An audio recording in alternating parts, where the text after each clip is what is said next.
We all wonder how close death is. By the end of this show, we will all be a little closer. But what about those individuals who have had near-death experiences and then returned to tell us what transpired? Better stay awake for things visible and invisible.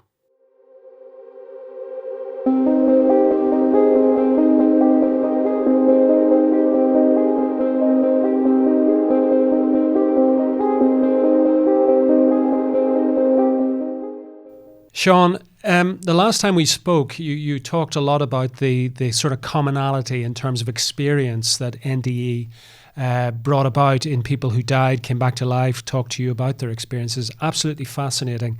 Can we sort of drill down to some of those cases? I'm sort of fascinated by the people that went one way and then the people that went the other way. Let's start with a case that you might want to talk about where somebody died, went down that dark tunnel, but ended up in an even darker place. Yeah, I think of I've had a couple of friends. Brian Melvin comes to mind again, and Ivan Tuttle as well. People will often end up in these hellish experiences where they'll see what looks like cells or like jail cells or prison cells is a pretty typical way people will describe it. And in the midst of these cells, there are what they perceive as, departed souls where people are being tortured by demons, often related to something evil or bad that they did during their life on Earth. My good friend Brian Melvin talks about this in his experience as well, where he himself is being put into kind of his place of eternal torture, punishment, if you will. And then in his circumstance, he cries out, and an angel shows up, and he's delivered out of that experience. That's not everybody's experience, but I've had a number of friends where they'll recount being taken into these dark, hellish circumstances, and an angel or Jesus will show up, and it's often related to they're told at the time, you're being taken out of this because your grandmother, your mother, somebody's been praying for you for 35 years and interceding with you and, kind of begging God on your behalf. And that's why they're being given a second chance and stuff like that. And so one of the things I've learned through the years, just meeting so many different people, is talking to people about these near-death experiences will definitely challenge you theologically, where we tend to have pretty wooden ideas where if I do these good things, we'll think that should get us to heaven. If I do these bad things, that will get me down in hell. And it does seem that God really tries to give people every opportunity, every chance to turn to him. I have a good friend, Ian McCormick. He died from getting stung by 5 box jellyfish while he was dying, or while he was diving. And he has this whole experience where his spirit is kind of chasing his ambulance on the way to the hospital, so to speak. And he actually sees the words of the Lord's Prayer in the air during this part of his experience, and he prays the Lord's Prayer, and kind of you get saved, so to speak, in the ambulance while he's in his out-of-body experience. So we tend to have a lot of theological norms and structures of how we make sense of things, but you start meeting hundreds of near-death experiencers, and they're going to really challenge some of your ideas and stretch you a bit. That's been my experience. I suppose there is a criticism of NDEs, which is that somehow they're culturally conditioned. That somebody's brought up a Christian. Well, of course, then when they have this experience, they will see Christian iconography, et cetera, and put it through that lens. Are there any instances where you've had an atheist or a non-believer or somebody who doesn't believe in Christianity who has ended up going down the same route as a Christian, in a sense, coming back with the same tale? Yeah, I've had people tell me stories where they wouldn't have necessarily identified or called themselves a Christian, but they were taken into heaven and have a typical heavenly NDE experience. What always fascinates me about those is they'll often come back and they'll decide to start reading the Bible, and they'll begin reading scripture, and they can point you to different things they've seen in the Bible where, like, that explains that thing I saw in heaven and that thing in heaven. Like that's probably my favorite part of those sorts of stories where, they had, they never read the Bible, had no clue. And then when they actually engage with scripture, they discover things that they'd encountered during their time on the other side. But, there are people who thought they were, card carrying Christians and saved who've entered into hellish experiences. So, again, God judges the state of a person's heart. There's just a lot of variety there where people end up. Do you think there's an element of warning in these experiences that because, somebody dies, it can't get more dramatic than that, but then they're given like a second chance. Do you think there's something of a kind of education going on here in that experience?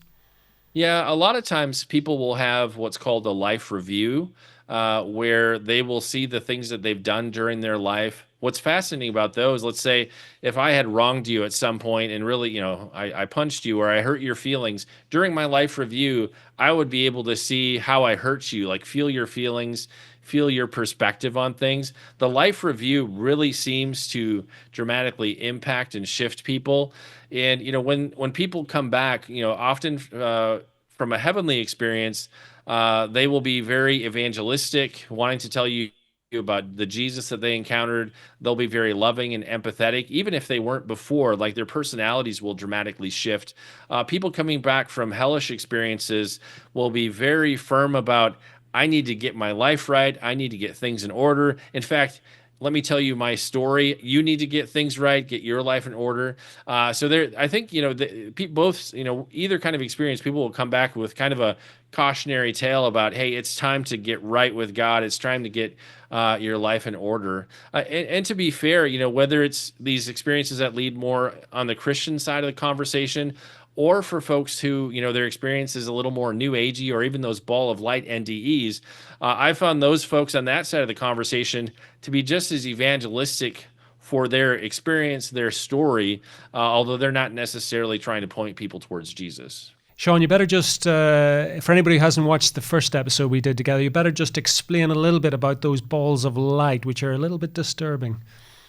Yeah, in our previous conversation, we had referenced how some of these near-death experiences, they seem to be kind of hijacked or taken over by another being, where they're not quite a typical heaven or hell experience. And in these ball of light experiences, the person encounters this being of light. It's kind of vague and nondescript, just this ball of light, and they perceive it to be just love. But I think the tell in those circumstances where something's a bit off is they often will come back with strange information. One of the strangest ones I encountered that I share in the book is a woman died during surgery, and she comes back with these ideas from this being that, things like cannibalism and rape and murder aren't bad. Those are just, for soul growth and preparation for what's yet to come. So they just come back with, stuff that's a little off, certainly doesn't fit with what you would typically expect God to tell you during a near-death experience.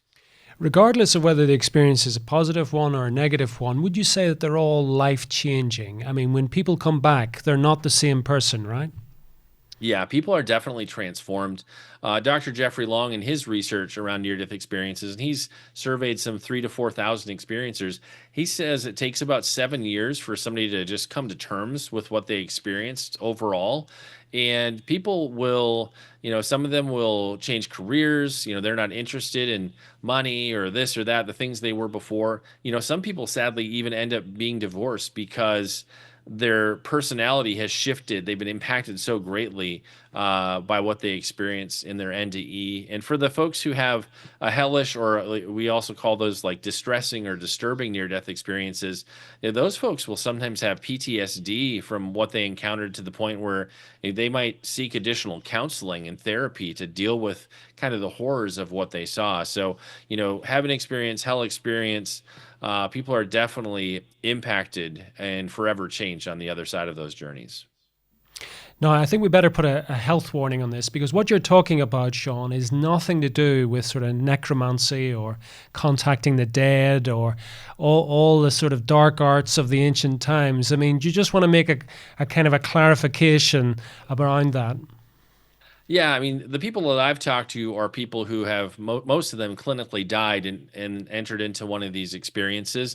One of the things that was kind of a surprise to me as I went to secular conferences and other people having conversations about NDEs is that there is, psychics and mediums that work in this space offering to, try to help people connect with their lost loved ones. I'm not an advocate for that, nor would I suggest that. Like from my worldview, I think those people are conjuring up familiar spirits or demons who are masquerading as those people's lost loved ones. So I've never gone in that direction to try to seek out a near death experience interview, but it is actually a part of this NDE world, the discussion, the conversation that is happening. And so I definitely want people to be aware of that. Like it can be as simple as a Google or a YouTube search. Somebody is grieving the loss of a loved one, and some people can be taken down this whole path of consulting mediums and spirit guides simply because they lost a loved one and they were looking for some hope about heaven. Or they might encounter one of the interviews Randy and I did and kind of go in this completely different direction. So I never thought an algorithm can hold somebody's kind of eternal destiny in the balance, but that seems to be what's at stake in these some of these circumstances. Now, you, Shaun, have become a bit of an expert on these NDEs. You've been researching it for a number of years. You've published at least 3 books on it. You've spoken to many, many people who have had these experiences. What sort of experience or what sort of impact has that had upon you? Yeah, I'm a guy who I don't remember a time I wasn't in church. I've been in church since I was a baby, so I've always believed in heaven. But I think on this side of it, 7, 8 years later, the realities of heaven and the afterlife, it's just so much more beautiful and bolder and grander just after I've met so many people. So, in terms of my faith about the afterlife and what's to come, it's certainly been bolstered. I talked briefly in the last episode about my wife Lynette, who passed away this past year. I never thought that being immersed in the NDE world would be anything that I would use to minister to anybody in my own family. But even throughout her whole cancer journey, we had so many conversations about heaven and the afterlife and what is it like to die. And so I was able to recount many of the testimonies and stories I've heard and read about through the years, just to answer her questions and help her deal with and process what was to come on the other side of her own journey. And so in terms of like I said, my faith is hugely bolstered, but I was able to also use that to minister to my late wife. And in general, I've been at conferences and events where I meet people where they know you've written a book or you have a podcast and they want to have conversations, but again, they're just looking for hope most of the time because they've lost a loved one and they want to know that they're in heaven. And so they're looking for conversations just to make it bigger and brighter in their world as well. Yeah, I can imagine, Shaun, you're very, very popular at a dinner party or in a conference setting because, as W.C. Fields memorably said, there are only 2 certainties in life, death and taxes. And death is a much more interesting subject for a lot of people, especially with somebody like you. Do you find that? Do you find that there's a sort of fascination once people find out that you are a bit of an expert in this area? Yeah, this is, to put it in a Christian vernacular, near-death experiences are kind of the universal apologetic, if you will, because everybody wants to understand what happens when we die because we're all going to get there someday. And so, yeah, everybody has questions about what it looks like, how does it feel, what is it that's going to get them to heaven or hell. So I get to have many conversations when people find out I've spent 7, 8 years working in this space. And again, as a Christian, Shaun, does it? I mean, obviously, you've had your the loss of your wife. Did it help you through that experience? Yeah, I really feel God was intentional to, put me in the space of publishing that I was working in at the time where, I started doing all this content and books with other near-death experiencers. And so like for me, it gave me a perspective that heaven is real. I think if I had gone into that whole cancer journey without being immersed in the NDE space, I don't think I would have been able to encourage my wife in exactly the same way that I was able to.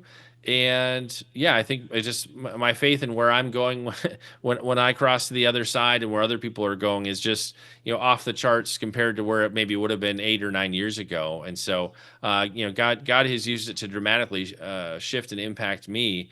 And, really with these books and podcasts and other things, like I'm just trying to pay that forward. Like I really do want people to understand the realities of the afterlife, and, books, podcasts, it's one way that I'm able to do that. Answer me this, Shaun, because your latest book had the word conspiracy in it. What is the conspiracy around NDAs, NDEs? It would seem to be that it's pretty open and shut case. People die, people come back. Where's the conspiracy element? Yeah, the case of Brian Melvin that I talked about in the last episode, just because of the overt deception, his experience, that was the first one that we encountered where we were like, well, that's different. Like, what do we do with that? How do we make sense of that? And I began to look for other circumstances like those ball of light NDEs or other places where there's overt deception happening, to go, well, like what do we do with that? Which got me to the concept of, once the spirit, the soul crosses into the second heaven, it seems that some of these experiences are being hijacked. So on the one hand, that's part of the conspiracy, and then on the other, I went to two different conferences last year. One the secular one week, a Christian themed one the next week. And one of the things you'll see if you go to the more mainstream conferences is, again, like I alluded to earlier, psychics and mediums, people talking about past and pre-life memories, even alien abduction encounters are a big thing. And so the premise of my new book, the NDE Conspiracy, is that, while God is giving these near-death experiences to not only transform the experiencer, but the people they share their testimony with, I feel like Satan is coming along, trying to, in some circumstances, hijack those experiences and maybe send people back with bad ideas. But you also have this space where over the past 50 years, psychics and mediums, people with past and pre-life memories, even the alien abductions, have been attracted in or ushered into this space where anything that ties into a conversation about consciousness is the biggest part of the discussion, where the heaven and hell NDEs, that's like 10 to 20% of the conversation. Most of the rest of it is like the keynotes and the big presentations at those events. It's mediums talking about their work helping people connect with the other side, or people who have past or even pre-life memories is something that's a thing where there's just all of this other discussion that I think is meant to lead people away from Jesus and to go anywhere else, because people get fascinated, they obsess about these things, they want to read books, watch interviews on this stuff. And so the conspiracy is, I feel like Satan's trying to redirect people down a different rabbit hole, if you will, far away from these more traditional NDEs that, like we've talked about, turn people's lives around and make them feel like they need to get right with God. Now, you've co-written 3 books on this subject. Any more in the pipeline? Or I know you do a podcast as well, and you've also got a very exciting YouTube channel. But what about a film, Shaun? It's the sort of thing would give itself to a film. I can just imagine the interviews and recounting the tales. Is this something on the agenda, maybe?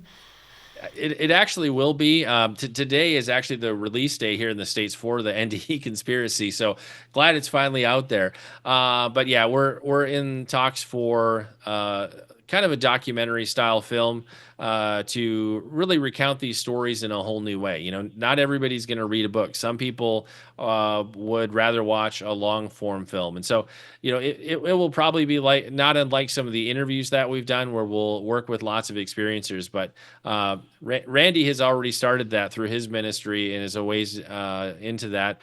And I'll be joining in with that as well. So there's definitely a documentary style film on the horizon, but that, we're still in the early stages. Well, I've very much enjoyed talking to you, Shaun, about this, and I'm sure that those people watching this will be given some, if not hope and encouragement, they will also be given a warning, a sense that death comes to us all and we all need to get right one way or t'other. Tell people where they can find out more about you, where they can pick up copies of your book, and also access your podcast and your YouTube channel. Yeah, the book is widely available now wherever books are sold. If you'd like to find out more about me or more about the book, you can just go to ndeconspiracy.com. That'll redirect you to my website. There I have links to podcasts, YouTube, all the stuff, or just search for my name, Shaun Tabatt. I've been making content for 10 plus years, so there's plenty of it out there to discover. Shaun, it's been a real pleasure speaking to you. Thank you so much for coming on Things Visible and Invisible. Thank you for joining us on another episode of Things Visible and Invisible. We're dedicated to uncovering phenomena that challenge our understanding of reality, from ancient enigmas and paranormal encounters to scientific anomalies and forgotten histories. If you enjoyed this journey into the mysterious and unexplained, please consider subscribing to our channel and hitting the notification bell to stay updated on future explorations. Have a personal experience or story that aligns with our investigations? We'd love to hear from you.